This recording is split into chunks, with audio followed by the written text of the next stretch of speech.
Você já parou pra pensar no quão frágil o nosso corpo realmente é? Navegando pela internet, nós encontramos todo tipo de situação perturbadora, como acidentes e crimes, mas existe uma teoria que sugere que do nada, o seu corpo pode ser tomado por fogo e queimar de dentro para fora. Fala galera, aqui é o Drake, e hoje no Abismo do Medo, a gente vai mergulhar em 5 casos de um dos fenômenos mais bizarros e assustadores da medicina forense, a combustão humana espontânea.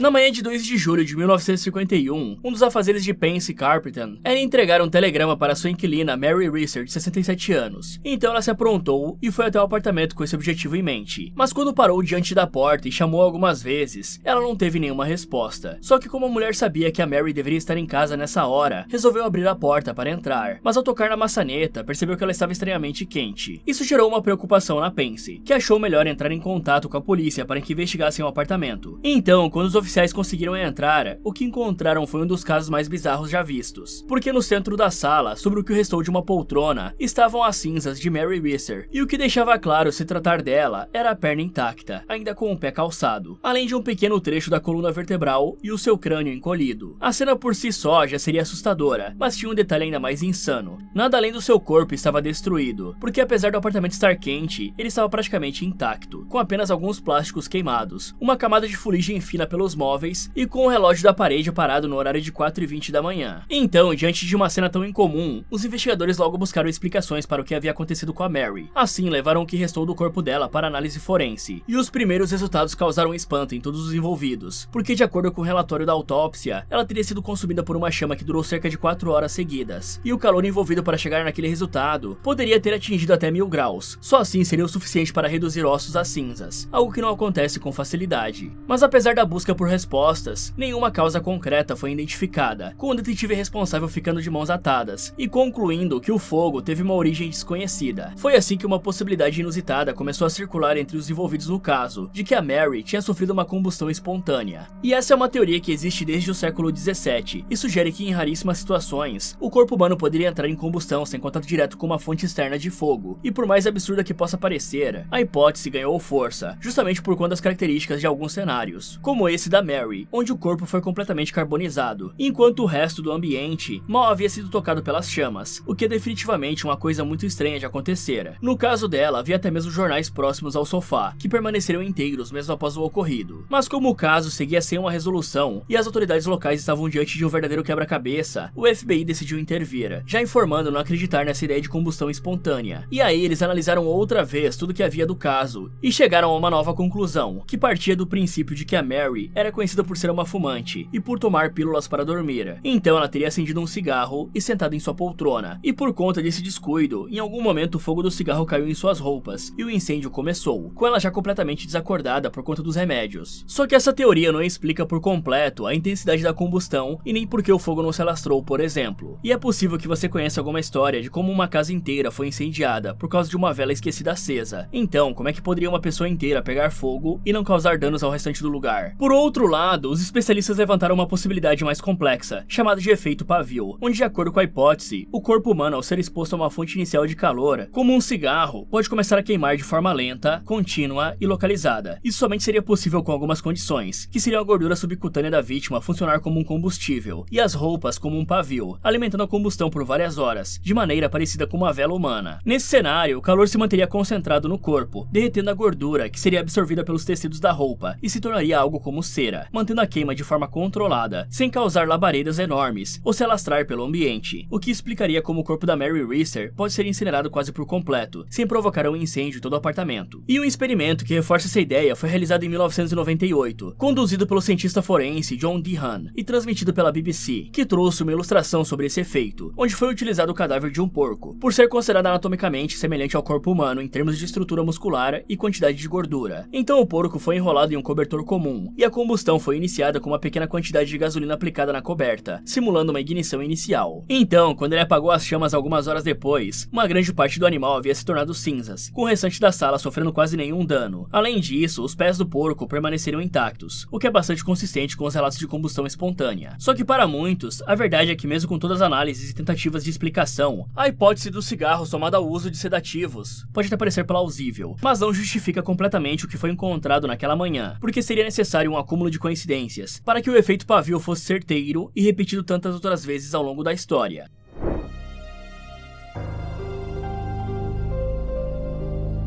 John Arvin Bentley era um senhor de 92 anos, um médico aposentado, conhecido e respeitado por sua comunidade, em Coudersport, na Pensilvânia, Estados Unidos, que após dedicar boa parte da vida à medicina, vivia uma rotina tranquila sozinho em sua casa. Ele já tinha uma mobilidade reduzida, e até mesmo usava um andador para se locomover pela casa, além de fazer o uso de remédios, mas nada fora do comum para alguém da sua idade. Só que mesmo com essas limitações, o senhor era descrito como lúcido e autossuficiente, preferindo continuar morando sozinho do que ir para uma casa de acolhimento. Além disso, não havia qualquer histórico de comportamento de risco, muito menos de sinais de negligência. Ele era realmente cuidadoso com a sua rotina. O senhor até fumava um cachimbo de vez em quando, mas fora isso, levava uma vida pacata. E no dia 4 de dezembro de 1966, alguns tinham visitado e tudo estava certo com o John, de um jeito que nenhum deles imaginava o que estava por vir. No entanto, no dia 5, o que parecia ser apenas mais uma manhã comum, se tornou uma das mais perturbadoras para um técnico da companhia elétrica local, chamado Don Gosnell, que foi até a casa do aposentado para realizar a leitura do medidor de energia, que ficava localizado no porão da residência. E como já tinha permissão prévia do John por conta da sua dificuldade para andar, o técnico entrou na casa e foi diretamente para o porão. Mas chegando lá, sentiu um cheiro forte e meio doce misturado à fumaça, e foi quando percebeu uma pilha de cinzas no chão. Então o homem ficou preocupado e subiu as escadas para verificar como estava o dono da residência, encontrando o quarto tomado por uma fumaça. Por isso ele foi até o banheiro, e logo que entrou se deparou com algo que jamais esqueceria. Tudo que restou do John foi a metade inferior da sua perna direita, com o chinelo ainda nela. Todo o restante do seu corpo havia se tornado aquelas cinzas encontradas no porão. Já o andador estava deitado ao lado de um buraco no chão, mas com as pontas de borracha intactas. Além disso, a banheira próxima mal estava queimada. Com isso, o Don saiu correndo para buscar ajuda e foi diretamente ao escritório da empresa onde trabalhava, gritando para os colegas que o Dr. Bentley estava queimado. Assim como no caso anterior, tudo ao redor parecia estranhamente intacto, como se o fogo tivesse surgido e desaparecido sem se espalhar, deixando apenas o local exato onde o corpo estava, com sinais de um calor extenso. Então, uma das hipóteses levantadas na época era a possibilidade do aposentado ter deixado um cachimbo aceso, que de alguma forma teria causado um incêndio, com a mesma teoria do efeito pavio, mas havia um problema. O objeto de fumo ainda estava ao lado da sua cama no quarto, o que tornava impossível que tivesse sido a causa. Desse jeito, uma possível explicação foi descartada, reforçando a ideia de que o doutor pudesse ser mais uma vítima da combustão humana espontânea, com o legista registrando que a causa da finalização foi por asfixia e 90% de queima do corpo. Basicamente, não houve uma explicação. Até que 10 anos depois, Joey Nickel, um investigador cético do paranormal, relatou em seu livro Secrets of the Supernatural sobre evidências de que o roupão do John foi encontrado ainda fumegante na banheira, e teorizou que o aposentado teria deixado cair cinzas do seu cachimbo nas roupas enquanto estava na cama. Assim, a fim de apagá-las, ele foi até o banheiro, onde a perícia também teria encontrado uma jarra quebrada, que podia ter contido água, que foi usada pelo homem para tentar cessar o fogo, só que nesse processo acabou caindo e desmaiando, fazendo com que seu corpo fosse pego pelas chamas que tentava extinguir, o que, segundo essa nova hipótese, teria estimulado outro tipo de efeito, dessa vez chamado de efeito chaminé, um fenômeno em que o fogo fica confinado a um espaço vertical e estreito, como de um cômodo pequeno, ou uma chaminé, que é a razão para esse nome, e ela ganha intensidade ao consumir oxigênio de maneira concentrada, funcionando como uma fornalha improvisada. Então, nesse cenário, o corpo do John teria ficado imobilizado no chão do banheiro como uma fonte contínua de combustível, com a gordura corporal sendo queimada lentamente, o que explicaria a temperatura alta e o longo tempo de combustão. No entanto, mesmo essa teoria sendo considerada mais realista, ela também não dá conta de todos os elementos bizarros da cena, como o fato de que o andador de borracha ao lado permaneceu quase intacto, e o chão, que era feito de um material inflamável, chamado linóleo, não ter pego fogo por completo também. E foi justamente por esses detalhes que o caso do John se tornou um dos mais citados nas discussões sobre combustão humana espontânea.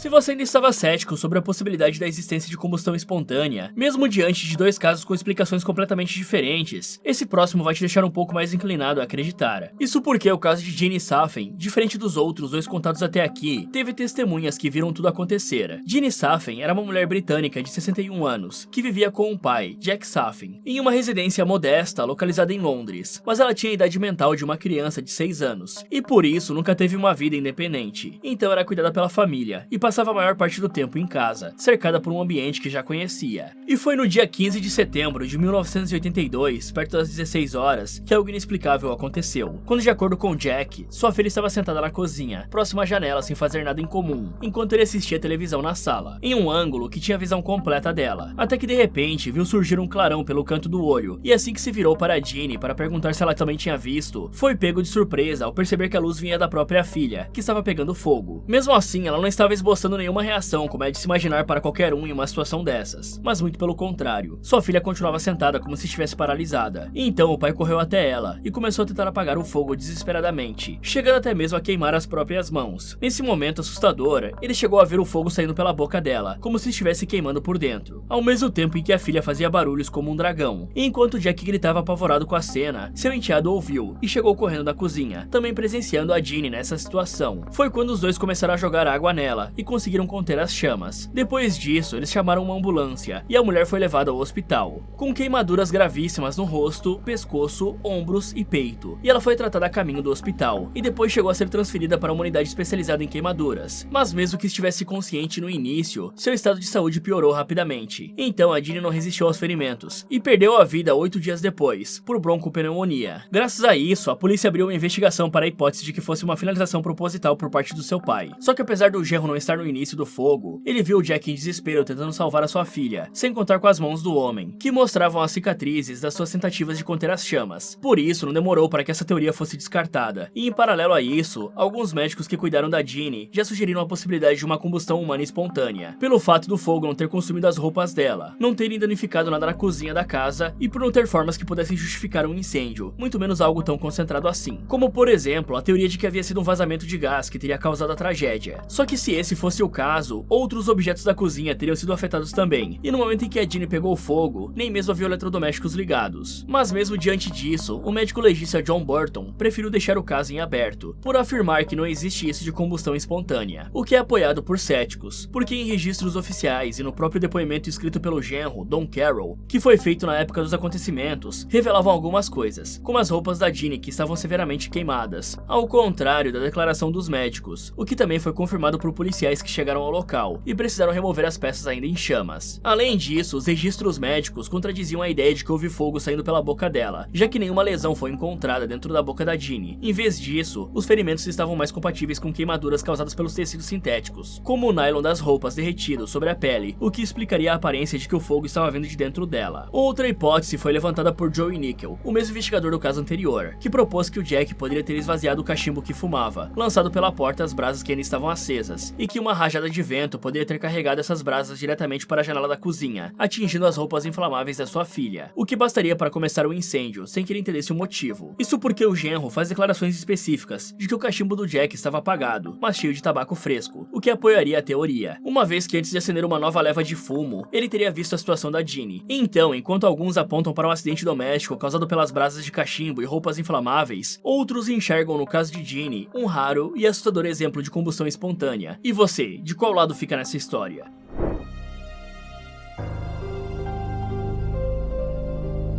Até agora, nós só vimos casos que se passaram décadas atrás, em épocas em que a ciência forense não tinha avançado muito, e as tecnologias para identificar a causa das finalizações ainda não eram as melhores. Mas que tal um caso que ocorreu apenas 15 anos atrás? Em 22 de dezembro de 2010, na cidade de Galway, na costa oeste da Irlanda, Tom Mannion teve o silêncio da sua madrugada quebrado, por conta de um alarme de incêndio às 3 da manhã, que o fez correr para tentar encontrar as chamas e contê-las, mas não conseguiu encontrar nada em sua residência. Então ele decidiu olhar pelo lado de fora, e assim que abriu a porta para sair, viu a fumaça vindo do número 64, onde morava seu vizinho Michael Ferretti, que tinha 76 anos. Então, Tom começou a bater na porta em uma tentativa de avisar o vizinho sobre o incêndio, o que até mesmo acordou os outros moradores do prédio. Com isso, o corpo de bombeiros foi acionado, e não demorou para que chegasse até o endereço. Mas ao entrarem na residência, os socorristas se depararam com Michael sem vida, caído na sala de estar, com a parte superior do torso e a cabeça completamente carbonizadas, enquanto os membros inferiores permaneciam parcialmente intactos. O que restou do corpo dele estava próximo à lareira, mas ao contrário do que se espera, a lareira não teve nenhum papel direto no incêndio, mesmo que estivesse acesa, sendo completamente descartada como a causa do incidente. Já o local ao redor apresentava sinais de calor intenso, com o piso e o teto diretamente acima da vítima chamuscados, mas esse calor parecia ter sido extremamente localizado, porque assim como nos outros casos, nenhum móvel havia pegado fogo, as cortinas estavam intactas, e até mesmo objetos de papel não haviam sido pegos pela ação das chamas. Era como se o fogo tivesse se concentrado apenas no corpo do Michael, ignorando completamente o restante do ambiente. suficiente. Então se deu início a uma investigação minuciosa, o que envolveu bombeiros, peritos forenses e a polícia local. Então, o legista responsável, Dr. Kieran McLaughlin, analisou todas as possibilidades, como curto-circuito, vazamento de gás, acidente com a lareira e combustíveis externos, e declarou que nada fazia sentido, e nenhuma dessas hipóteses conseguia explicar o que havia acontecido naquele cômodo, sem contar que o corpo estava tão destruído que não houve possibilidade de determinar uma possível causa para justificar o que aconteceu. Assim, sem qualquer resposta, e depois de ler vários livros sobre o assunto, o doutor tomou uma decisão de registrar oficialmente que o fim de Michael Farhardy foi por conta de uma combustão humana espontânea, e essa foi a primeira vez na história que a combustão espontânea foi oficialmente registrada, uma explicação que sempre foi tratada como controversa entre os médicos, e que nesse caso foi reconhecida formalmente no Tribunal Médico Legal. O mais surpreendente é que essa também foi a primeira vez que um caso desses aconteceu no país, e uma ideia que apoia o legista é que quando ouvimos falar sobre finalizações incomuns ou acidentes bizarros, é normal que o nosso cérebro ative um tipo de auto-engano reconfortante, o que na psicologia é chamado de erro fundamental de atribuição,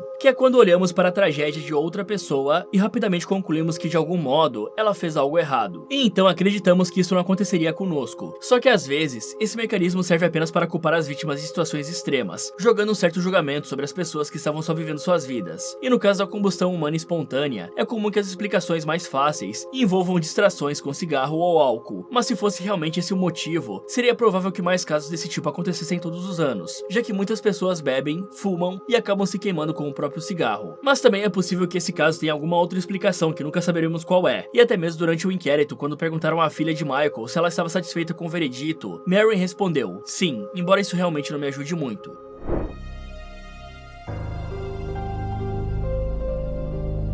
Em 1980, no inverno gélido do país de Gales, onde o frio é abaixo de zero, uma casa estava normalmente quente, e dentro dela restavam apenas o crânio e as partes das pernas de Henry Thomas, um senhor de 73 anos, enquanto do restante havia sido reduzido a cinzas, e a cadeira onde ele estava sentado foi parcialmente destruída pelo fogo, com o calor sendo tão intenso que até mesmo derreteu os botões do controle da TV, que estava posicionado a alguns metros de distância, e a televisão ainda estava ligada, mas o dano impedia que ela exibisse alguma imagem, e alguns detalhes deixaram os investigadores ainda mais intrigados. Os óculos do Henry estavam dobrados sobre a grade da lareira, como se ele os tivesse tirado com calma, assim como seus chinelos que estavam no tapete. E então, além dos pés não queimados, que indicavam que ele havia se acomodado para assistir TV, tudo sugeria que devia ter sido apenas mais uma noite normal na vida do homem. O policial designado para o caso foi John Hamer, que deixou algumas anotações pessoais com descrições sobre o que viu. Segundo ele, a sala de estar foi banhada com um brilho laranja, vindo de janelas e uma lâmpada. Essa luz laranja era o resultado da luz do dia e da luz elétrica sendo filtrada pela gordura humana evaporada, que havia se condensado em suas superfícies. O restante da casa estava completamente intacto. Além dessas palavras, John também descreveu o ambiente como confortavelmente quente, o que em qualquer outro contexto não chamaria atenção, mas o atual é simplesmente bizarro, principalmente ao considerar que a casa ficava no alto de uma montanha e não era muito bem preparada para o inverno, então o lugar devia estar frio. Por isso, a explicação mais provável é que o calor extremo do incêndio tenha sido absorvido pelas paredes e lentamente liberado de volta para o ambiente, o que é fácil de saber, já que a temperatura durante o incidente foi alta o suficiente para derreter algumas coisas, como a estrutura de um abajur, que escorregou do suporte e caiu no chão por causa da deformação térmica. E assim como nos outros casos, tudo isso aconteceu sem que o fogo se espalhasse para outros cômodos, e apesar da lareira estar acesa, não havia indícios de que algo pudesse ter ocorrido ali, além de ao lado dela ter uma pilha de gravetos empilhados, como se o Henry tivesse os deixado prontos. E ao conversar com o vizinho dele, o investigador descobriu que na noite anterior, o homem havia saído para o jardim e percebeu um cheiro de fumaça saindo pela chaminé da casa do Henry, mas acreditou que ele estava apenas queimando lixo na lareira e não deu muita importância, só para descobrir na manhã seguinte a tragédia que havia acontecido. Mas o mais estranho desse caso é que o laudo dos patologistas confirmou que o homem estava vivo quando começou a queimar, e isso foi determinado pela presença de altos níveis de monóxido de carbono no sangue, colhido das partes das pernas que não foram atingidas pelo fogo, o que significa que o seu organismo teve tempo de inalar a fumaça e absorver o monóxido, o que só acontece se a vítima estiver consciente, ou ao menos respirando no momento da combustão, já que se ele tivesse sem vida quando o fogo começou, não haveria circulação sanguínea e nenhum gás tóxico seria encontrado no sangue. Então os peritos forenses atribuíram a incineração do Henry ao já conhecido efeito pavio, onde segundo a reconstrução feita por eles, a vítima de alguma forma teria caído contra a lareira enquanto alimentava o fogo, e durante essa queda seus cabelos teriam se incendiado, o que explica o fato dos seus óculos estarem posicionados sobre a grade da lareira. Depois disso, ele teria se levantado e voltado à poltrona, e sem perceber a gravidade da situação, permanecido sentado até que o fogo consumisse lentamente. E como parte dessa hipótese, um fragmento de matéria fibrosa encontrada na lareira foi recolhido para análise, porque os investigadores acreditavam que se tratava da pele da testa do Henry, o que sustentaria a ideia de que ele teria caído e se ferido. No entanto, os testes mostravam que o material era de origem bovina, provavelmente parte de algum objeto de couro, queimado por ele anteriormente, como lixo, já que o vizinho já tinha informado sobre a prática de queimar restos na lareira. Só que o John discordava dessa versão, porque para ele, tudo nos restos mortais indicava que o Henry estava sentado de forma tranquila na poltrona, quando começou a queimar. Isso porque não havia sinais que mostrassem algum tipo de combate contra o fogo. Isso porque uma pessoa que estivesse com o corpo em chamas não se levantaria calmamente, sentaria em uma cadeira e simplesmente esperaria o fim chegar. Além disso, ele reforçou que nenhuma parte do cômodo pegou fogo, com exceção da área em contato direto com o corpo, o que é incompatível com um incêndio convencional. Outro detalhe levantado pelo oficial foi a vedação hermética da sala de estar. Isso significa que o isolamento era tão eficaz que nenhuma partícula de fumaça foi encontrada fora do batente da porta, o que, segundo ele, não sustentava a ideia de uma queima lenta e contínua, como precisa ser para que o efeito pavio seja válido, porque o oxigênio dentro do cômodo não seria o suficiente para manter esse tipo de combustão por horas. Além disso, ele também chamou a atenção para o estado quase intacto das roupas das vítimas às pernas, que tinham apenas uma pequena parte chamuscada, entre o tecido e as áreas consumidas pelo fogo, que ele descreveu essa borda como se as roupas tivessem sido cortadas por um feixe de laser, por causa da linha limpa e precisa, que é muito diferente do padrão irregular que se esperaria do efeito pavio. No fim, a causa oficial foi registrada como finalização por queima, com base no fato de que o Henry havia inalado os gases resultantes da própria combustão, o que confirma o terrível fato de que ele ainda estava vivo no início do incêndio. Fala galera, vocês acreditam que a combustão humana espontânea realmente possa existir? E conhecem alguma outra teoria para explicar o porquê disso acontecer? Me contem nos comentários. Muito obrigado por assistir e até o próximo.